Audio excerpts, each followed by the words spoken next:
9th, Monday, August 9th, 2004. We're at the Bethlehem Hebrew Congregation, Bethlehem, New Hampshire, and I'm interviewing Lee Bagdon.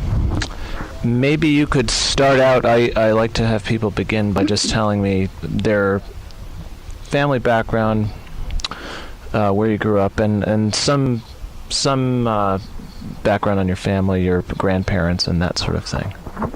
Well, my father was born in this country, but his parents were not. They are from Iasi, Romania. That's usually spelled Y-A-S-S-I, or with a J sometimes. They're from Iasi, Romania, and came over sometime in the 19th century. He was born in 1995 in this country. My mother was born in Białystok, Poland, and the entire family had lived in that region for many years. So I'm a first-generation American. I grew up myself in New Jersey, northern New Jersey, in various different towns. What else did you want me to say about this? I can prompt you with follow-up questions. Yeah. I'd like to hear a little bit about with your parents. Did they tell you about where they'd come from, and did they tell you stories about? They were both of them very They would not talk to me about it. They did not want to talk about it. I could not even find out from my mother what kind of a house they had in Białystok or anything. She did not want to talk about it. It was bad news, obviously. The main thing I remember is that her father, whom they brought over, of course, well, actually he brought her over. He came first and got some money together and got the two children then living and his wife over later. And he, when he used to be very annoyed with something somebody did politically or something like that, he would yell out, "Kasakin, Kasakin." So that's the only clue I have. She absolutely refused to tell me anything, and her siblings were younger than she was and didn't know anything about it either. She was the oldest child, and only a younger brother came, and he didn't want to talk either. So I don't know, but obviously it wasn't good. Was the primary language in your home English, or did the parents speak Yiddish? No, kind of the classic story. They spoke English and they spoke Yiddish to each other in the hopes that my brother and I didn't know what they were saying. We never learned to speak it very well, but we learned to listen very well. We always knew what they were talking about. And I still have a little Yiddish, but only not enough to really converse Does from it that. ever come out in It occasionally comes out in especially up here, because there are other people here who use Yiddish a little bit still. Not as their primary language, but they're still Yiddish speakers, so that it's come back more now. I don't know if this is probably not a relevant story, but it's interesting. When my father developed Alzheimer's, he had never really talked Yiddish very much. My mother would talk to him and he'd respond, but that was all. When he got Alzheimer's, and in the late series he lost his English, but he started talking Yiddish to me, and by some happy miracle I always knew what he was saying, because I'm sure I couldn't do that now, but I did understand what it was he wanted and what he wanted me to do until he lost his language altogether. But it's interesting, his first language was the last to go, which I understand is normal. That happens to a lot of people. That they lose their second, third, and fourth languages, but his first language stuck the longest. So that was kind of a scary experience, but it was interesting that it came back. But what went on with them in Europe, I have no idea. I just have no clue. Someone told me recently that the year that my great-grandfather, my father's father, probably decided to emigrate, that was a year of essentially like a Holocaust there, that they were driven out. What year was that? Well, he was born here in 1897. He was the youngest of 9 children, and I think about the first 4 or 5 were over there. So that would have been around the 1880s or something like that. I think that's about when my grandfather Yeah. came. So but that's all I know. I have no other information. Yeah. Now, what was the level in your family, the level of Jewish observation? I mean, were your parents... Highly variable. That's the best thing I can say. My parents were ardent labor Zionists. That was their life. to get the state of Israel. That ever, from my birth, that's what I was listening to over and over again. They were not much on religion. My mother and father both had abandoned their previous Orthodox learning as children. My father went back to it a little bit when he got older, but not much. They wanted nothing to do with rabbis of any kind, because the rabbis in the 30s, when they were active, were opposed to trying to bring up the state of Israel. Mm-hmm. That was, I don't know if you knew that or not, but a lot of rabbis felt that you had to wait for Messiah to bring it. Some of them still do. Some of them, you don't hear that very much anymore. Yeah. But at that time, and they were furious, and we didn't belong to a synagogue. My brother did have a bar mitzvah. I did not. And I guess this is a funny personal story, but they decided I really should learn Hebrew because they were Zionists, so they got a tutor for me, and they told the tutor to teach me Hebrew, but no Bible, no prayers. That gives you the flavor of what it was like. Yeah. That's the way it was. Actually, well, not the same, but I never had a bar mitzvah either. Mm-hmm. My mother sent me to Hebrew school because she is from Israel, mm-hmm. and she wanted me to learn Hebrew so I could communicate with my family in Israel. Yeah, that makes sense. Of course, I didn't get very far going to a Hebrew school. You can turn that off a minute. Yeah. They got interested later on and actually did a complete turnabout and became founders of a new synagogue. So, and I have heard from other people these are not unusual events.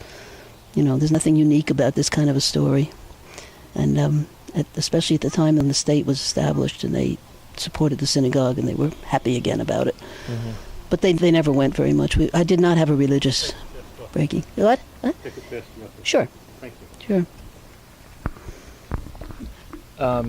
And now there's Jewish religious practice, and then there's also, what people call Yiddishkeit. Yeah, maybe I better walk in. He may have some questions. Well, I think I was going to ask you about, aside from religious observation, which sort of was not there and then came there, what about other, what they call Yiddishkeit, just the sort of the Jewish culture? How did that impact? There was a lot of that. My parents were very, very active. They knew a lot of people, and I don't think this should go in the book, frankly, because I don't want to brag about it. But I mean, when they came to Newark, New Jersey, where we were, Golda Meir was at our house. Henrietta Zold came to our house. I mean, they were really into it. But please don't put that in the book. That's not. I'm not bragging. It's just that's the answer to your question. Uh-huh. Yes, they were very into it. Uh-huh. And it wasn't because they had an awful lot of money, but they worked very hard at it. Yeah. They did a lot of work for the cause. And that was nice. And they took my brother and me to Israel to Palestine, that is, in 1937, because they had a feeling it might be the last chance for us to go. I don't know why they knew that. I was only 8 years old, so I didn't know exactly what was going on.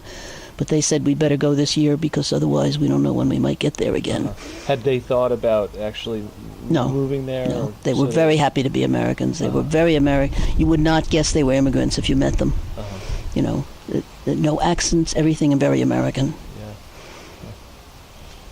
So now before, this, to get up to Bethlehem, New Hampshire, you have to skip many, many years, but I'm curious to know. Actually, not that I don't many. Want to skip that. Yeah, I want to hear what happens in between. The next year, 1938, when my asthma got worse, they brought me up here. And I spent the summer with my mother in the Howard House, which used to be across the street from us, where we are now, for that reason. And I fell in love with New Hampshire. So it was a very, very quick connection. Then I went to a children's camp in New Hampshire for a number of years. And after that, when I met my husband and we married, we started having our vacations most of the time up here. Uh-huh. So it was there wasn't really the only break was as I went to college and then I went to medical school. I didn't come up for those 8 years, but other than that, I've been coming in back and forth here. Uh-huh. So what were those summers like? What was the Jewish community like? I was 9 years old. Yeah. We were at the hotel. We did all the activities the hotel had. I don't remember anything about the town at all. Uh-huh. I don't think we went around the town very much. Uh-huh. But there's a lot of other history that you probably hear from some other people, and I'm sure if you even in books about it now. Uh-huh. I think I gave you by the way, I gave you my list of references, and I can't find my own copy. So, Well, I'll try to remember to make a copy of it and send it back if to you could, please, because I was devastated. There was a lot of references, a lot of stuff that I did. Yeah, I'd be happy. I do have the document that I wrote, but I don't have the rest of the references. Yeah, there's a history of Bethlehem, which had an article in it that was written during the heyday of the Jewish population here. However, I've been informed by people who are third and fourth generation that that item is not totally correct. Now, who's right and wrong, I don't know, but I'm trying to think. So anyway, I've been sort of associated and always felt it'd be nice to live up there, and now we do. Now, did they choose to come to Bethlehem because that was a place that other Jewish families from the city? Jewish families from the city New whose Jersey, kids or whom themselves had hay fever were coming up here, hay fever and asthma. Yeah, that was a big thing, and I don't know how large the Jewish population was, but I think it was well in the hundreds for the summer. For the summer, yeah. There were a lot of people here. I mean, if you just saw the plaques up there, you'll realize, and not everybody puts up plaques. Right. Yeah. So that's there was no hiatus practically for me for being up here, which I like very much. It's a good place to live. And go ahead. That's all. So you started coming here at age 9, and then you just would come every summer? Yeah, except when my education interfered with it. Yeah. No, not every summer, but we were back and forth a lot. Not every year. We went other places, but we did come here a lot and brought my children here when they were kids, and they still come up. And is that's largely how this congregation grew? Then was out of that summer. It was a summer synagogue until very recently. We just instituted a few years ago trying to have some winter activities because the population shifted to about half summer and half full time. And there was a group around 1994, 1993 who had small children and who wanted something done. They started a Havurah, and eventually, after some argument, have a good trip. Thank you. We're not part of history. We're just sitting here talking. He's working on a book. Oh, wow. Is that going to be about Bethlehem? Okay, yeah, you were talking about summer transition Transitioned into a very small group of half and half. And there were young children. There were families with young children here. They started a Havurah because they wanted their children to realize there were some other Jews, and it was interesting. One of the mothers told me that when they had the first Havurah meeting and people showed up with the kids, she knew the kids, but she didn't know they were Jewish.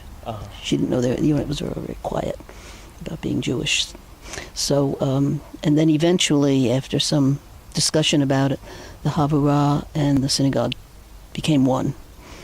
And they all became synagogue members. At that point, the synagogue was Orthodox, and we fortunately moved up after the row was over, when it became conservative.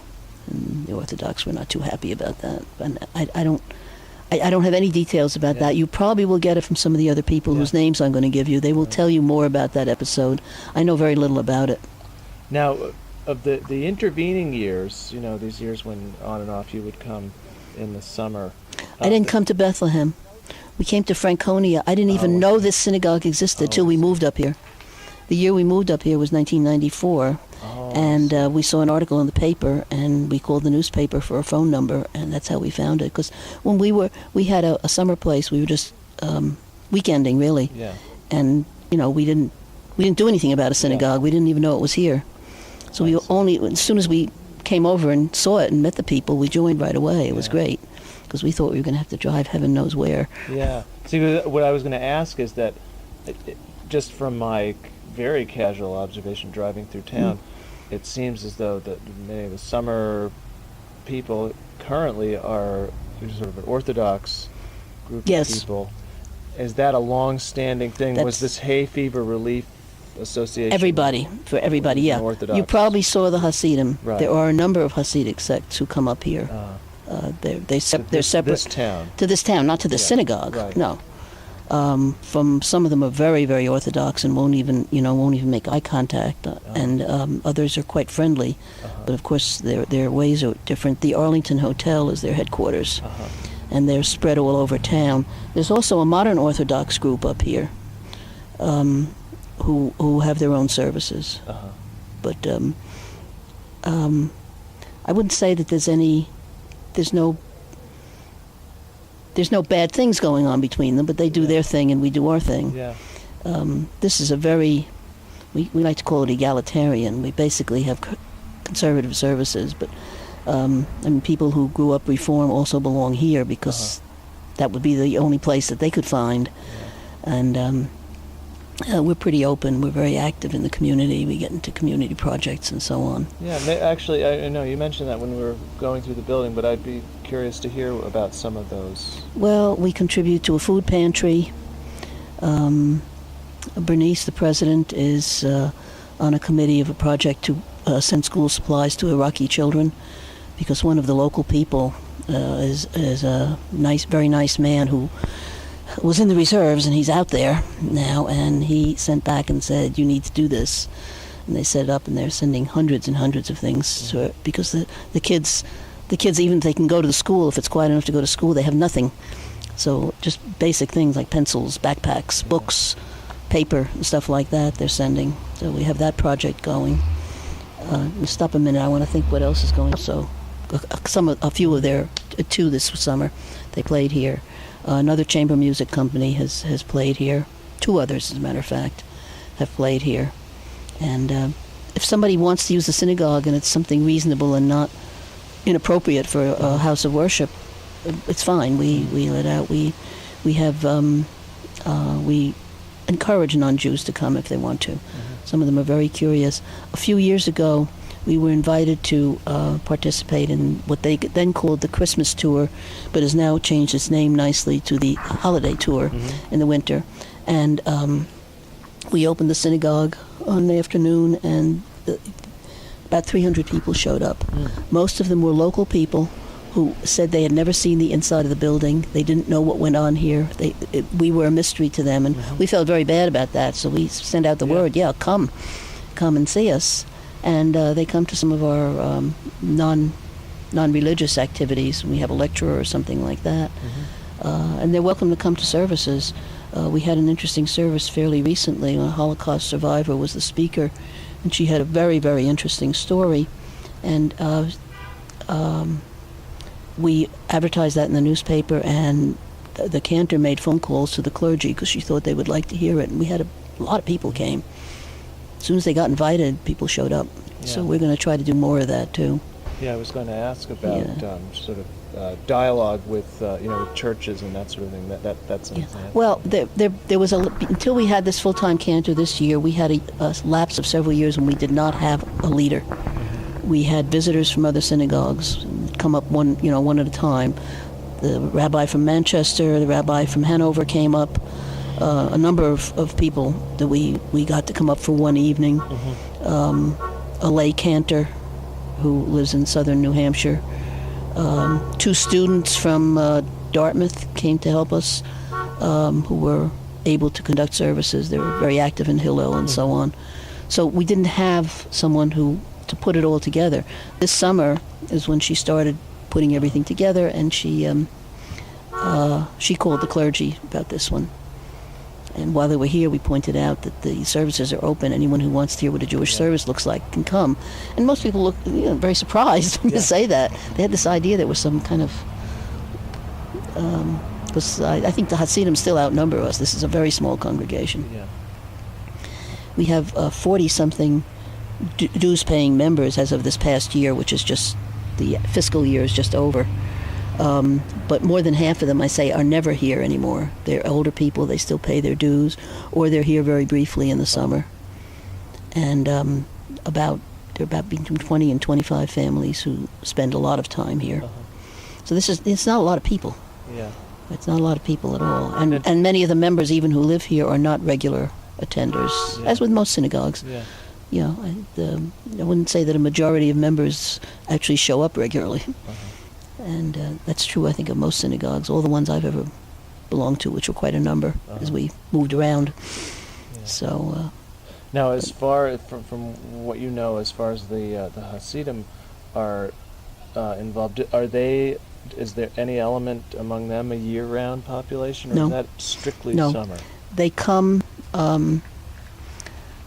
late June or even early July, and they leave in time for Slichot before the high holidays. And a lot of them went back to New York to their home synagogues for Tisha B'Av too. Do you know what I'm talking about? Yeah. Oh, okay. Yeah. Some Jews don't know when I tell Yeah. them that. Yeah. Some of them went back for Tisha B'Av, not all of them. And we had a very nice service here. But no, they vary. They vary a lot. Some of them are very friendly and want to talk to us and ask us about it. And they're very nice. And others, it's not they're not nice, but they're the more strict ones. Don't want to intermingle at all. Right. And we don't mind that. I understand that's their belief that that's the right way to do it. We have no problem with the fact that they do that. There's certainly no animosity. Nobody's annoyed with anybody else here. So there's really, essentially, aside from the secular Jews, there's three different kinds of Judaism going on up here, which I find very interesting because it's not a big place. Right. So we have the Hasidim, the modern Orthodox, and us. People have a choice. They want to come move here. Yeah. Now, what caused you and your husband to decide to just move here permanently? We turned 65 and 67, and we've been coming up for years. We always liked the place. Yeah. And so we retired from our jobs, and this also is not for your book. It's got nothing to do with it.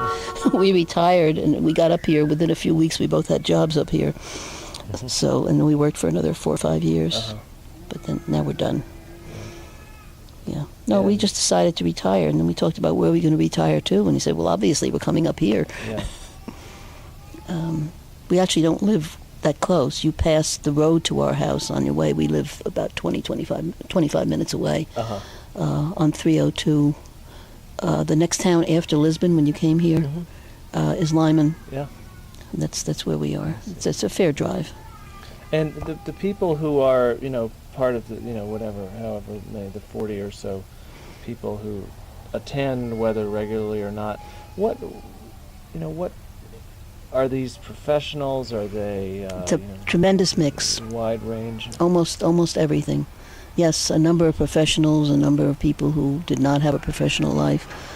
Nurses, doctors, people who didn't have any, people who not college graduates, so on. It's a fairly highly intellectual group that live here that come.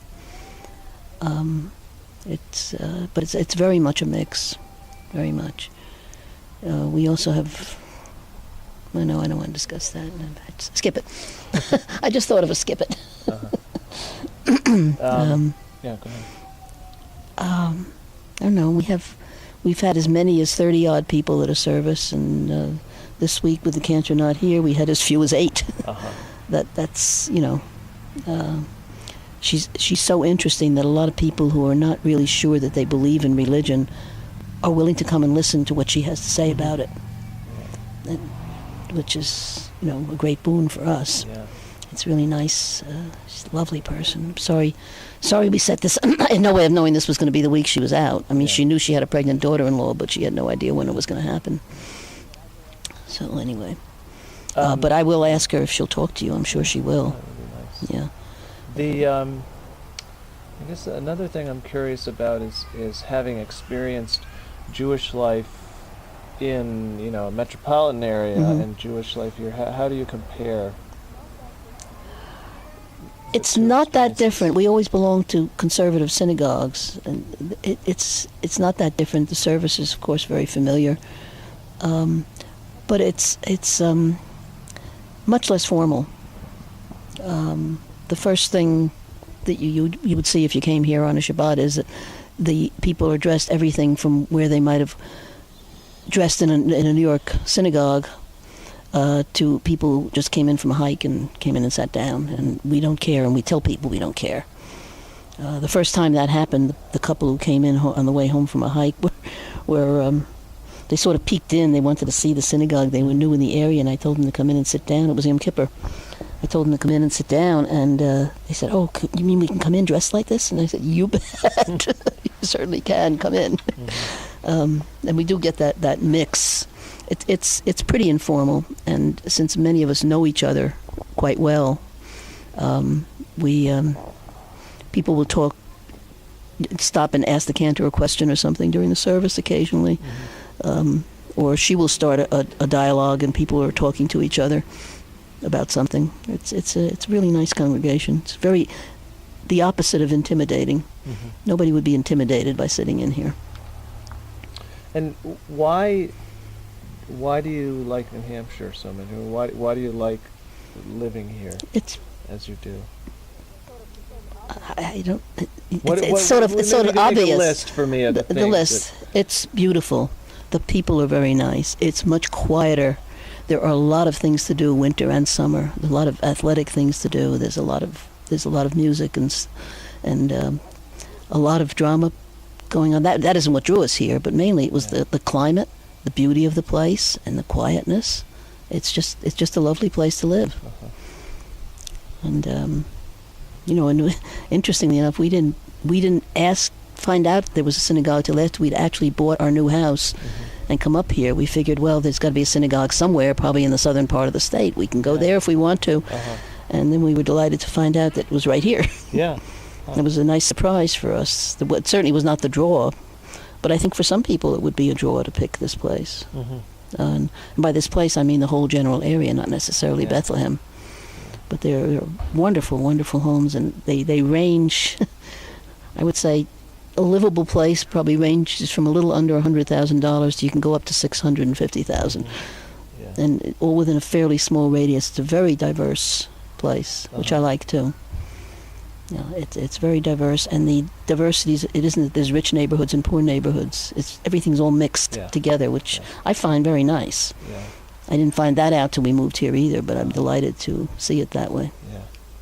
And are you fairly, in the town that you live in and so on, are you fairly involved in sort of community, civic matters and that sort of thing? Well, we show up for meetings or when there's a controversy, but there are only about 390 people in the town, so it's hard not to know what's going on or so on. But